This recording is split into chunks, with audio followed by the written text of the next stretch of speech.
Regardez les femmes, regardez la guerre. Voici le titre de l'ouvrage de Victoria Amelina, paru en français. Que apprend-on dans ce livre inachevé ? Quelle lumière cet ouvrage projette-t-il sur la guerre russe contre l'Ukraine ? Vous écoutez le podcast « L'Ukraine face à la guerre ». Ce podcast est enregistré en Ukraine et par des Ukrainiens.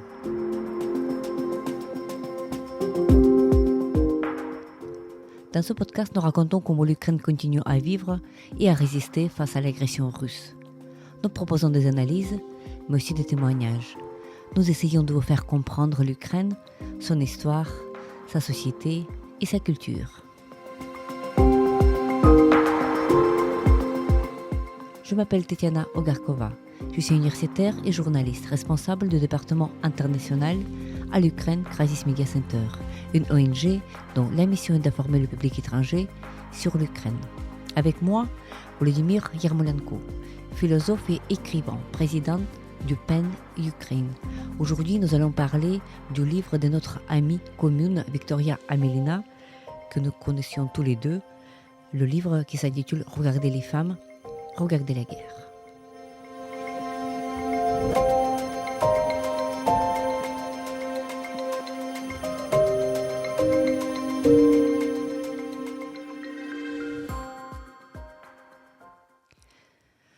Alors Volodymyr, nous sommes tous les deux avec toi à parler de ce livre qui vient de paraître dans deux versions déjà, dans version en anglais et version en français. C'est drôle, mais nous nous retrouvons face à face et toi, tu as dans tes mains l'ouvrage en anglais et moi, j'ai cette traduction en français. En fait, c'est très bizarre puisque Victoria Amelina était notre amie, voilà, que nous avons voyagé ensemble, nous avons beaucoup travaillé ensemble aussi. Et donc, il y a ce sentiment très étrange, n'est-ce pas, que de parler avec elle, dialoguer avec elle en lisant cet ouvrage-là, mais pas en ukrainien. Mais moi, j'ai découvert cet ouvrage en français et toi, tu l'as commencé à lire en anglais. Donc, rappelons en quelques mots, peut-être pour commencer, l'histoire de notre amitié et de nos voyages communs avec Victoria. Oui, Victoria était une amie, une grande amie finalement, une grande écrivaine ukrainienne qui a été tuée en été 2023 par une missile russe à Kramatorsk dans un restaurant que nous connaissons très bien, que nous avons fréquenté plusieurs fois quand on était à Kramatorsk. Et même le meurtre de Victoria, c'était aussi un des crimes de guerre de la Russie. Donc Victoria a beaucoup travaillé dans le domaine de documentation de crimes de guerre. Elle a beaucoup documenté les crimes de guerre russes en voyageant dans la ligne de front, en coopérant avec plusieurs organisations de droits de l'homme, y compris Truth Hounds. Et donc, elle est devenue victime d'une de ces crimes de guerre. Donc, il faut bien se rappeler cela. Et ce livre est un livre inachevé. C'est un livre que Victoria a laissé comme un manuscrit. Et puis, ses amis comme Tetiana Teren, comme Sofia Chelak, comme Askol Melnichuk d'ailleurs, et comme son agente Emma Shercliffe. Peut-être il y avait aussi un certain nombre d'autres personnes qui ont travaillé pour publier ce livre.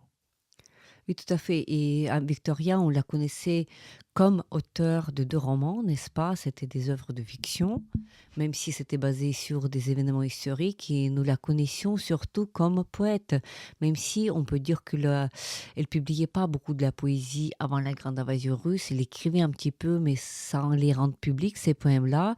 Et après, nous connaissons aussi avec toi qu'il a commencé d'en écrire davantage durant la grande invasion russe. Et son livre posthume, en fait, de la poésie en ukrainien est paru après sa mort et aussi grâce aux efforts de plusieurs amis, dont Sophie Etchelak et autres. C'est un recueil de poésie, un petit livre, on va dire, de quelques dizaines de pages et qui est apparu récemment et donc qui recense en fait toute la poésie que Victoria avait écrit durant la grande invasion russe. En fait, et ce livre, Regarder les femmes, regarder la guerre, il est tout à fait à part. C'est un livre à part. C'est un livre très différent puisque c'est un livre documentaire. Même si, en le lisant, je viens de terminer la lecture de ce livre en français, et il y a beaucoup de qualité littéraire, puisque il y a le style quand même facilement reconnaissable de Victoria quand on lit ses pages, mais c'est un livre documentaire qui est basé sur les événements réels, c'est-à-dire qui est basé surtout sur des témoignages et sur voilà, ces rencontres et ces entretiens avec, avec les femmes, pour la plupart, avec les femmes. Parce que regarder les femmes, regarder la guerre, elles parlent des événements que nous avons vécus les uns les autres. C'est-à-dire que après la grande invasion russe, le récit débute justement quelques jours avant la grande invasion russe. C'est jours difficiles du mois de février 2022, avant l'invasion. Et donc, elle raconte comment... Donc, c'est un livre documentaire. Donc, c'est un livre documentaire avec des qualités littéraire très clair parce que comment il présente des choses, comment il boucle des phrases, donc ça a une certaine qualité littéraire, il est présente, mais il fait découvrir toute une réalité de vécu dans la guerre.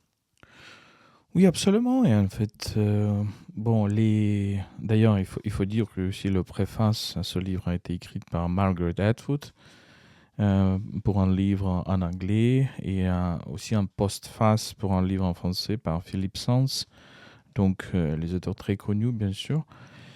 Quand on regarde ce livre, toi, tu l'as lu et je voudrais bien que tu racontes plus. Moi, j'ai, euh, j'ai ce livre maintenant dans les mains. Donc, il y a des gens qu'on connaît, il y a nos amis. Ça, c'est aussi très bien que Victoria parle des gens qu'on connaît très bien, comme Alexandra Matvichuk, prix Nobel de la paix ukrainienne, donc notre ami avec toi aussi, qu'on connaît très bien. Puis il y a Tetiana Pilepchuk, la directrice de la musée littéraire de Kharkiv. Puis il y a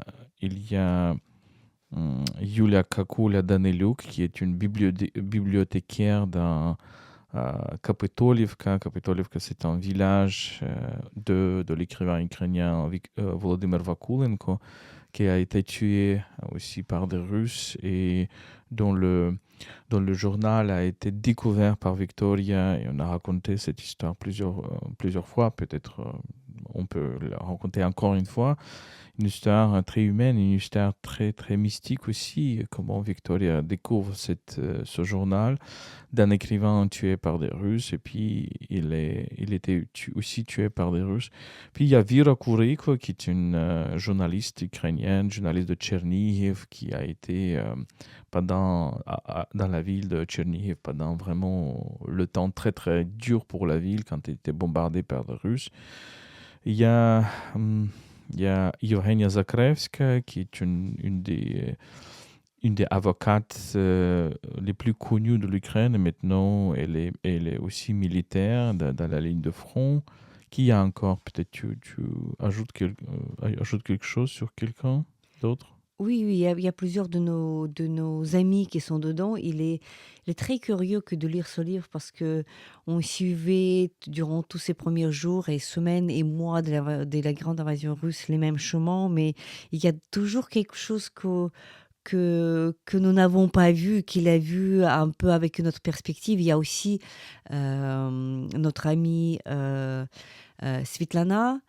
Svitlana, mère de deux frères Ratouchny, Roman et Vassil Bon, voilà. Povalaeva, donc notre poète. Et donc on découvre des rencontres avec Svitlana. On a un très bon contact avec Svitlana. Elle est poète ukrainienne.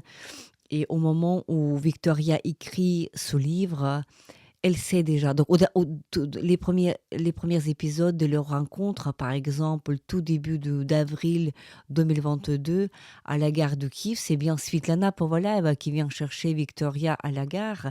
La première fois, quand Victoria rentre à Kiev après la grande invasion russe, c'était le 4 avril, si je ne me trompe pas. Et c'est Svitlana qui vient le chercher avec son mari, Khmara, voilà, Vlad Khmara. Et donc à ce moment-là, Svetlana est mère de 2 garçons, donc les 2 sont déjà dans l'armée. Après, on apprend aussi que Roman, il a participé à libérer quelques villages dans la région de Soumy, ce qui était un peu oublié aujourd'hui. Et tout ça se passe avant que Roman Ratushny soit tué sur la ligne du front. C'était l'été 2022, c'était avant. C'est-à-dire il a écrit certaines pages sur Svetlana avant la mort même de Roman Ratushny. Et aujourd'hui, en 2025, nous enregistrons cet entretien au mois de mars 2025. Et donc Svetlana Povolaeva vient de perdre son deuxième fils, Vassil, dans le combat dans la région de Donetsk. Il était opérateur de drone et malheureusement, c'était le 26 ou le 27 février 2025, le deuxième fils a été tué. Et donc, Amelina ne le sait pas, elle ne le décrit pas dans son livre parce qu'elle aussi, elle était. Donc, c'est-à-dire, on est entouré d'ombres, de morts et des vivants dans ce livre. C'est très curieux comment ce livre commence parce que Victoria décrit son voyage touristique en fait. Malgré toute la menace de cette invasion-là, il y avait des vacances planifiées. Il est parti avec son fils, c'est le décrit bien, en Égypte. Et donc, il retrouve la guerre, cette grande guerre, tout en étant en Égypte. Donc, il avait son billet de retour, son vol vers l'Ukraine, exactement pour le 24 février 2022. C'est-à-dire, elle était sur le chemin vers l'aéroport en Égypte pour prendre son vol. C'était juste le moment où il a reçu la nouvelle que la guerre avait bel et bien commencé et qu'il n'y a pas moyen, il n'y a pas d'avion qui vole jusqu'à Kiev. Et il décrit vraiment minute par minute, comment le vol était annulé, comment il a essayé de rejoindre l'Europe. Donc, il a finalement parvenu à rejoindre, au bout de plusieurs heures en fait d'attente, l'aéroport de Prague. Et donc, qu'est-ce que ça veut dire, voilà, cette rupture dans la réalité quand tu peux pas rentrer à la maison. Et donc, tout ceci, évidemment, constitue cette trame de récit. Après, évidemment, il raconte comment il est rentré tout d'abord à Lviv. Donc les premières semaines de cette grande invasion russe, elle passe à Lviv, pas à Kiev où il habitait ces derniers temps, mais plutôt à Lviv où habite sa famille, sa mère notamment. Et donc comment ils se sont organisés pour aider les déplacés. Il raconte quelques rencontres aussi importantes avec des personnes de ce contexte-là. Et donc tout ceci avant de prendre le chemin vers Kiev d'abord et ensuite plutôt vers l'Est. Il faut aussi se rappeler, je me rappelle très bien notre première rencontre avec Victoria durant la grande invasion russe, c'était bien au mois de juin et nous étions, tu te rappelles bien, dans le même train vers Kiev, Kharkiv. C'était au moment où on est allé à Kharkiv pour voir nos amis, pour essayer de voir de quelle manière pourrait être utile. C'était le voyage dans le cadre de PEN Ukraine. Je me rappelle très bien Victoria, cette blonde qui était avec nous. Et donc, c'était le moment où on ne pouvait pas prendre une voiture pour aller à Kharkiv, ce qu'on fait d'habitude, parce que tu te rappelles bien, il y avait des pénuries de l'essence suite à des bombardements russes. Russes, on pouvait pas acheter de l'essence. Je me rappelle, il fallait faire la queue pour avoir 10 litres. Et donc, c'était impossible d'aller à Kharkiv en voiture. C'est pour ça que nous sommes allés, tu te rappelles, euh, en train. Et donc, Victoria était avec nous.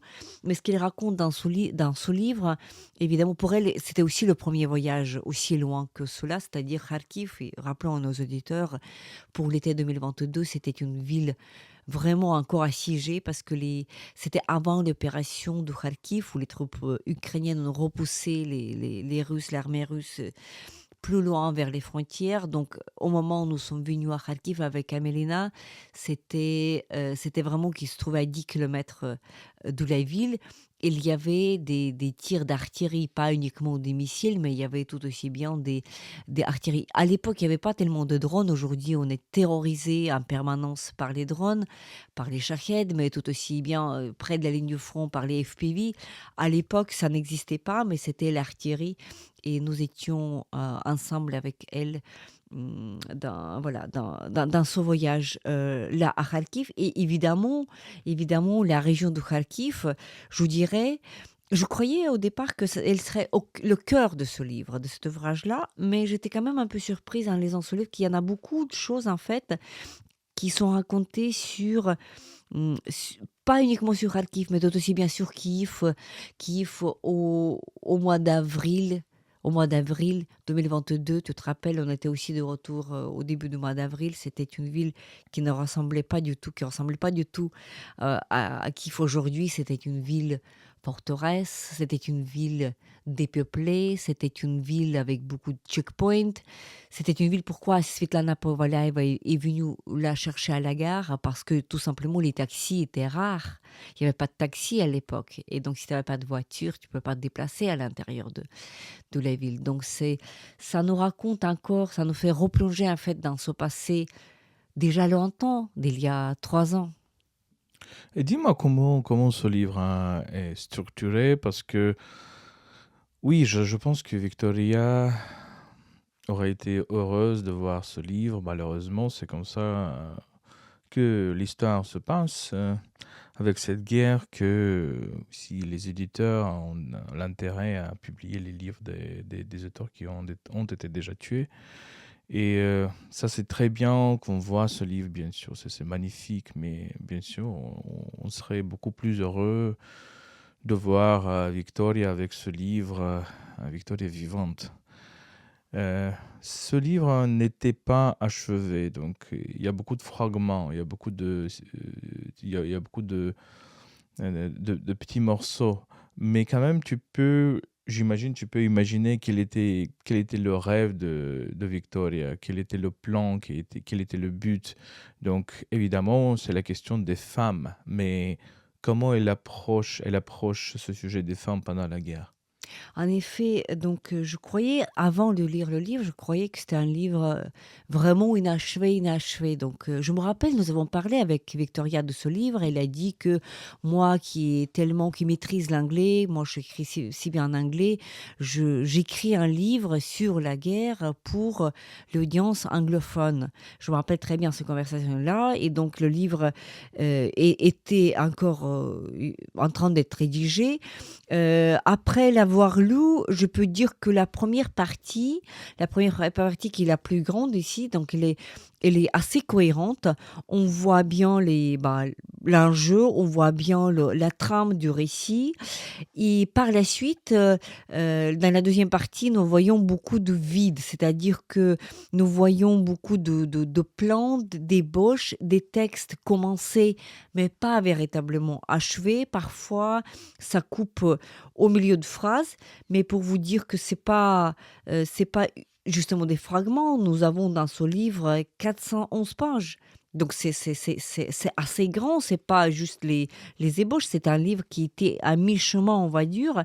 Il y a certaines... Et ce qui est très intéressant, c'est on retrouve les mêmes personnages quelquefois dans le livre. Par exemple, si elle parle du prix Nobel, notre prix Nobel Alexandra Matvichuk, par exemple, pour la première fois. Après, elle en reparle dans le deuxième essai. C'est un livre comme si des petits essais comme ça, des petits textes autour d'une héroïne. C'est toujours les femmes. Donc, ce qui l'intéresse, ce sont les femmes face à la guerre, mais c'est pas forcément des personnages choisis, ce sont des personnages qui sont là. Par exemple, il parle beaucoup, j'ai appris beaucoup de choses que je connaissais pas. Par exemple, dans le chapitre consacré à Irina Novitska. Irina Novitska, c'est une écrivaine ukrainienne qu'on connaissait bien sûr, mais qu'on connaissait plutôt de loin parce qu'il n'habite pas à Kiev, il habite dans la région de Dnipro. C'est une ex-femme de Volodymyr Vakulenko, écrivain ukrainien qui a été tué par les Russes au printemps 2022. Donc, ils étaient divorcés. Donc, mais ce qui fait à Victoria, elle se déplace jusqu'à Irina pour lui parler. Elle parle beaucoup de détails de la famille, mais surtout des recherches qu'elle a fait pour retrouver les traces de Volodymyr, parce qu'au moment où les communications sont coupées avec Kapitolivka, ce village à côté d'Izium, dans la région de Kharkiv, donc qui a vécu sous occupation là. Évidemment, il s'inquiétait beaucoup pour son fils Vitali et pour son ex-mari. Et donc, on découvre aussi un épisode qu'on ne connaissait pas de la ville de Tetiana Pelipchuk, parce que le chapitre sur Tetiana Pelipchuk, que nous connaissons comme, c'est notre grande amie, mais elle est aussi directrice du musée littéraire de Kharkiv. Tetiana est un des cœurs en fait de la ville de Kharkiv. Elle est au milieu de la communauté culturelle, mais tout aussi bien volontaire. Quelqu'un qui connaît très bien l'histoire de la ville, l'histoire littéraire de la ville aussi. Et donc là, on la découvre dans le train. Donc c'est un chapitre intitulé Les réfugiés invisibles, raconte cette nuit au mois de mars 2022, au moment où Tetiana Pelipchuk évacue la collection du musée littéraire de Kharkiv vers les endroits plus sûrs. D'ailleurs, Victoria ne dit pas où, mais c'est-à-dire tous les manuscrits, y compris des manuscrits de cette génération de la Renaissance fusillée, voyagent dans le train de nuit, accompagnée de Tetiana Pelipchuk. Imaginez-vous cette scène-là, un compartiment dans le train où il y a des papiers. Et donc, c'est la Tetiana qui les amène plus loin de la ligne du front pour retourner ensuite, elle, à- dans cette ville. Et ce que nous avons aussi complètement oublié, c'est qu'au moment où elle rentre à Kharkiv, elle ne peut pas entrer dans son appartement à elle parce que il y avait suite à quelques explosions, la porte ne s'ouvre pas, donc les voisins paniquent et donc elle passe tout un mois dans le budynok Slovo, dans le bâtiment Slovo, c'est-à-dire ce fameux bâtiment où toute cette génération de la Renaissance fusillée habitait dans les années 20-30 du XXe siècle. Et donc Tetiana, elle est seule dans cette ville que nous n'avons pas connue parce que nous sommes venus à Kharkiv au mois de juin, et donc elle décrit des choses qui étaient racontées tout au début de la guerre. Et donc comme cela, il y a beaucoup de voilà, d'informations qui sont nouvelles, même pour nous, des gens qui, c'est un cercle assez restreint d'amis, mais finalement, on découvre beaucoup de choses intéressantes, en fait. Oui, et c'est pas un livre des idées, c'est pas un livre d'idées, c'est un livre des biographies, c'est un livre d'une certaine archéologie biographique. C'est un livre documentaire aussi, donc et ça aussi montre comment Victoria a évolué à cause de la guerre vers cette écriture documentaire, parce que moi, quand elle a fait elle a récité ses poèmes, et en fait, moi, j'ai une relation très, très intime avec la poésie de Victoria, parce que comme on a fait plusieurs performances poétiques et musicales au Pen Ukraine et aussi à Arsenal de livres à 2022, surtout 2023. J'ai accompagné Victoria avec sa poésie, donc je jouais de piano et de keyboard. Et en fait, la dernière performance poétique de Victoria a été faite avec moi. C'était juste quelques jours avant sa mort, avant cette frappe sur Kramatorsk, donc c'était à Arsenal de livres à Kiev. Pourquoi je raconte ça? Parce que comme j'ai cette relation, je dirais très intime avec sa poésie de guerre, je me suis dit un jour que c'est une poésie documentaire aussi. Donc c'est une poésie qui aussi documente des événements de la guerre, des crimes de guerre, des souffrances, etc. Pourquoi? Parce que Victoria a travaillé beaucoup, comme on a dit déjà, dans ce domaine de documentation des crimes de guerre. Et c'est bien que ce genre de documentation de crimes de guerre est un genre très très difficile, très très réglementé, c'est-à-dire tu dois suivre un certain nombre des règles pour avoir ces morceaux de l'évidence valables pour un tribunal éventuel. Donc, mais bien sûr, tu ne peux pas documenter des émotions comme ça. Tu peux pas documenter des passions quand tu fais juste un bilan très, très, très exact, très factologique. Et je pense que sa poésie a été continuation de ce travail.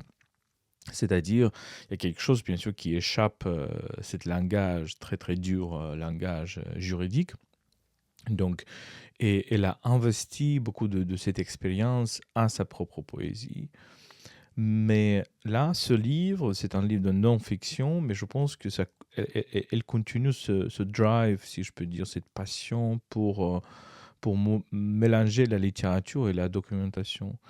Et en fait, avec ses romans, surtout ses romans, les deux romans qu'elle a écrits, ce sont des romans aussi de mémoire et aussi de documentation, mais mémorielle, de documentation de commémoration, aussi une sorte de l'archéologie de la mémoire familiale. Donc je pense que d'un côté, on peut voir cette rupture, donc elle a changé avec la guerre. Mais de l'autre côté, c'est une continuation de ce qu'il a déjà fait avec sa propre famille. Sauf que ici, il ne s'agit pas de sa propre famille, il s'agit vraiment d'aller parler aux gens. Et quand elle dit dans un de ses poèmes, va parler aux femmes. Donc c'est ça qu'elle fait. Et elle est allée à parler avec des femmes. Avec les femmes. Et donc, je vais même lire ce poème. Il s'appelle Témoignage. C'est un poème traduit en français par un autre collègue, Alexis Audonné. Et donc, c'est un poème écrit en 2023, je crois, par à Victoria, un des plus forts poèmes, en fait, de cela. Traduit en français, nous l'avons fait publier dans la revue Poésie. Dans cet endroit étrange, seules les femmes témoignent. L'une me parle d'un enfant disparu. Deux parlent de se torturer dans la cave. Trois disent qu'ils n'ont pas entendu de parler de viol et détournent leur regard. Quatre évoquent les cris venant de postes de commandement. Cinq parlent de ceux abattus dans les cours.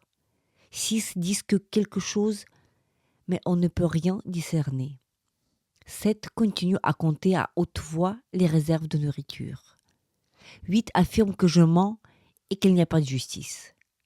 9 parlent entre elles en se rendant au cimetière. J'y vais aussi, car je connais déjà tout le monde ici. Et tous ces morts sont mes morts. Et toutes les survivantes sont mes sœurs.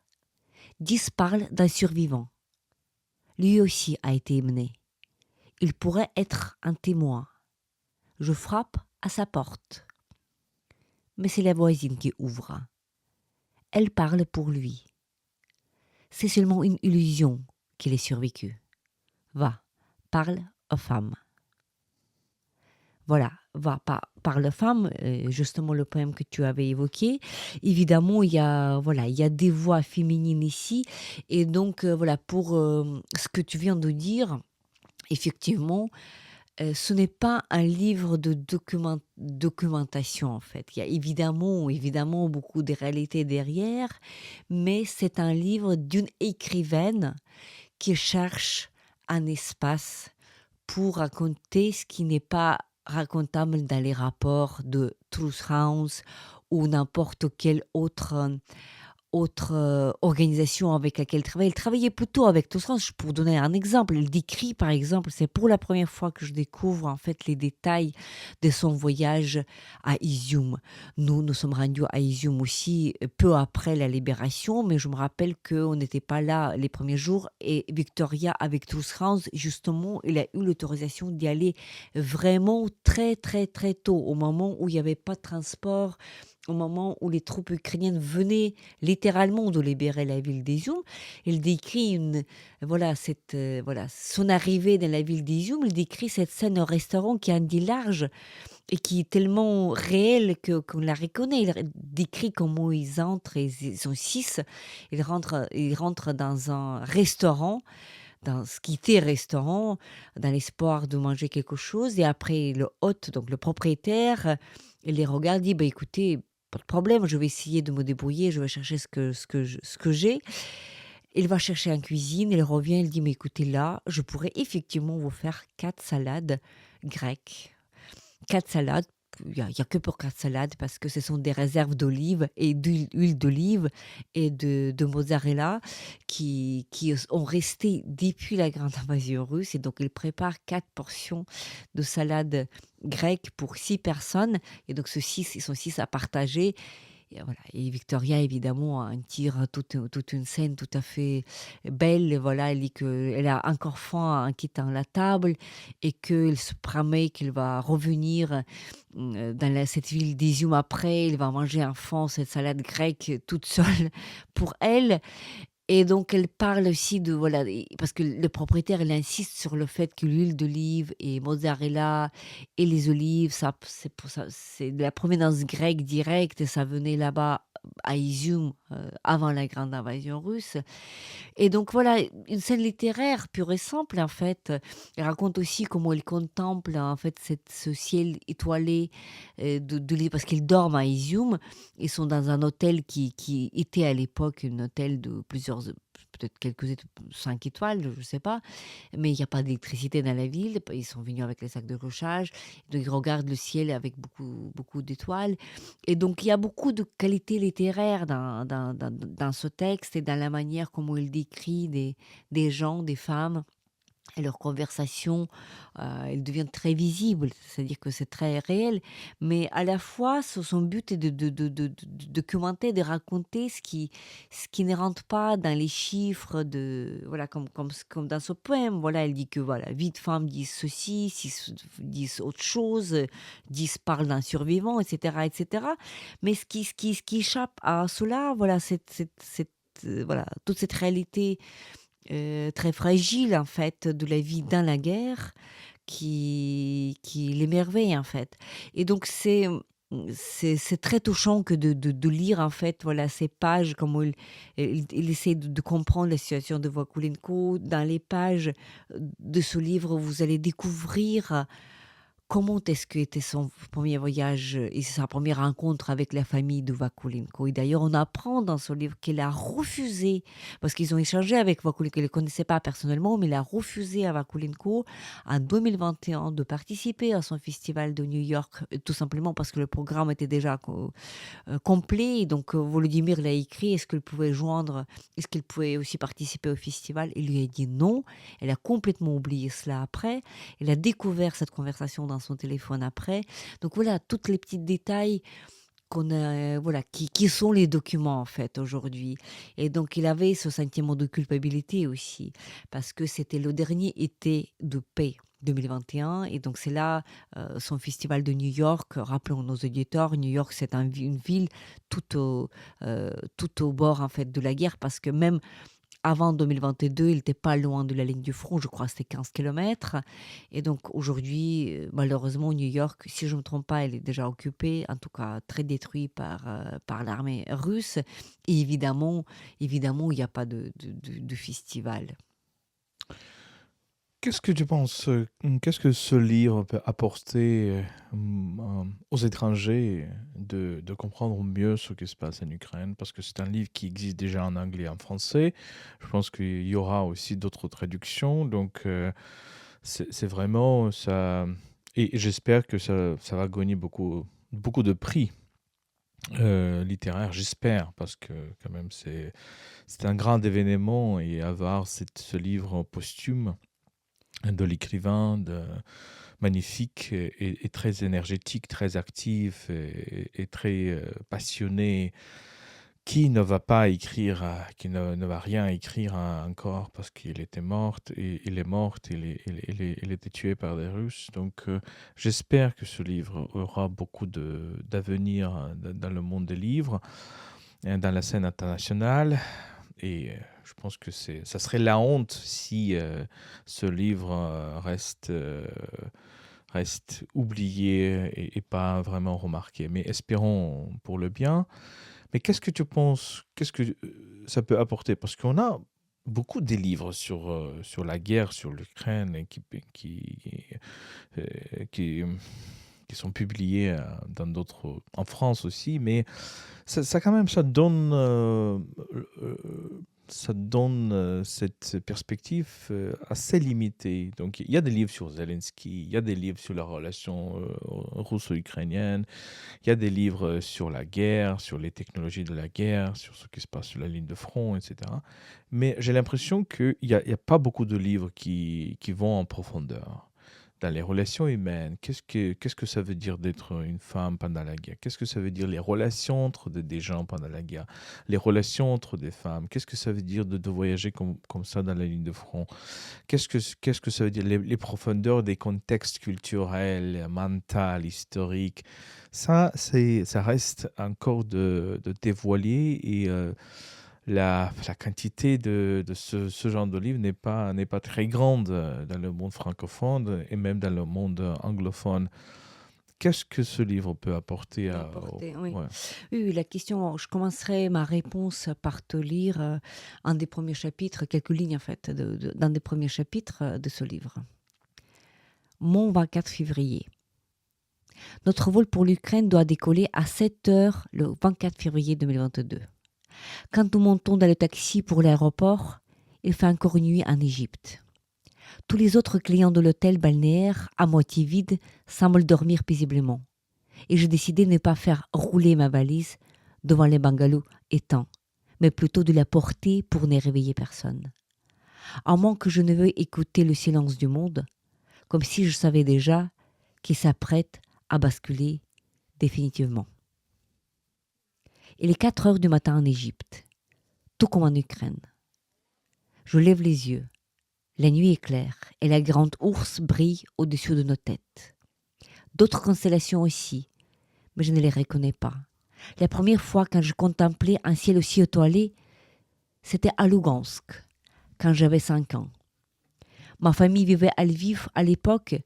Il y avait trop de pollution lumineuse pour bien voir les étoiles et apprendre à repérer les constellations. À Lugansk, les proches à qui nous rendions parfois visite avaient une maison dans une rue qui était assez sombre la nuit pour observer toutes les étoiles qui nous surplombaient. À 5 ans, quelqu'un m'a montré la grande ours. Ma maman peut-être.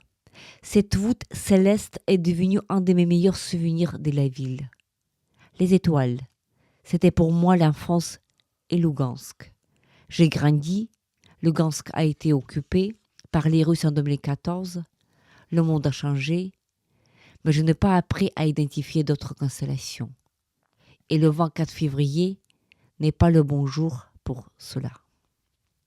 Donc tu vois un peu comment est ce livre, tu vois, avec des souvenirs de Lugansk, avec voilà le moment de 24 février en Égypte. C'est un chemin très long de sortie. Tout de suite, les explosions. Donc, ce que ce livre, pour répondre à ta question, ce que ce livre peut apporter à un lecteur, il peut apporter une vie, en fait, un regard, une chair, tu vois, une voix de quelqu'un de vivant qui est dedans. Quelqu'un d'ordinaire dans le sens que c'est une ordinaire dans le sens que c'est comme tout le monde, mais bien sûr c'est une jeune femme de talent, mais quelqu'un qui est vivant, qui n'est pas abstrait, qui est un chair et un os, qui a son chemin, sa voix. D'ailleurs, voilà, tout toute la première partie, en fait, donc pour vous dire, voilà, la première partie, donc le sous-titre de la première partie, le temps des choix. Elle parle beaucoup de choix que les femmes font. Elle aussi, mais aussi d'autres, en fait. Elle parle de Tatiana Pelepchuk qui évacue la collection. Elle parle aussi de son amie. On connaît d'ailleurs pas le vrai nom et prénom. Elle s'appelle Casanova. C'est une femme, jeune femme, qui est militante des droits de l'homme, en fait. Donc, on la croise souvent dans les pages de ce livre. Elle parle de Yevgenia Zakrevska, nous la connaissons comme juriste, celle qui défendait des victimes de Maïdan, n'est-ce pas? Donc, qui s'est engagée comme dans l'armée avec son mari, donc le temps de choix, c'est-à-dire que la guerre, après la deuxième partie, Trouver ma voie, c'est là où elle parle de comment elle, une écrivaine, elle choisit de ne pas être à l'étranger. Les femmes avaient droit de rester à l'étranger. Elle a fait ce choix de laisser son enfant à l'étranger, mais puis de voyager souvent sur les lignes du front avec des missions de documentation, avec nous, avec des missions de peine. Tu te rappelles bien, on a été ensemble plusieurs fois. Je me rappelle que Victoria avait des événements pour enfants. Elle faisait beaucoup d'activités pour enfants. Tu te rappelles, dans la ville de Kharkiv, c'était juin 2022. Ensuite, peu avant sa mort, c'était le printemps 2023. Je me rappelle, c'était un événement pour enfants à Sloviansk. On était tout le monde. Elle a organisé une séance pour enfants, parce qu'elle a fait des livres pour enfants aussi. Excavator Eka, n'est-ce pas? Et donc, voilà, donc cette deuxième partie, Trouver ma voie. Après, troisième partie, beaucoup plus fragmentaire, Vivre la guerre. Donc là, il y a des morceaux, il y a des miettes, voilà, c'est vrai que c'est inachevé. Et quatrième partie, Réponse et Victoire. Donc là, évidemment, c'est beaucoup plus fragmenté, mais c'est-à-dire que ce livre, elle apporte en fait une réalité humaine dans la guerre. Elle raconte euh, comment les Ukrainiens sont capables de faire, comme a dit Alexandra Matvichuk, que les Ukrainiens sont les gens ordinaires qui sont parfois capables de faire des choses extraordinaires. Oui, c'est vrai, c'est vrai. Bon, merci Tetiana, et on vous conseille vraiment ce livre, Looking at Women, Looking at War, en anglais, et Regarder les femmes, Regarder la guerre en français. En français, le livre est paru dans la maison d'édition Flammarion, donc c'est un livre, un must-have, un must-read, comme on dit ça en français. C'est très important de le lire et très important de l'avoir.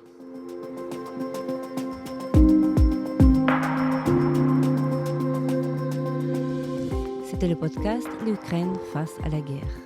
N'hésitez pas de partager cette émission. Nous n'allons pas tarder à enregistrer et diffuser d'autres épisodes. Je m'appelle Tetiana Ogarkova, j'étais accompagnée par Volodymyr Yarmolenko, écrivain, philosophe, président du PAN d'Ukraine. Restez avec nous et soutenez l'Ukraine.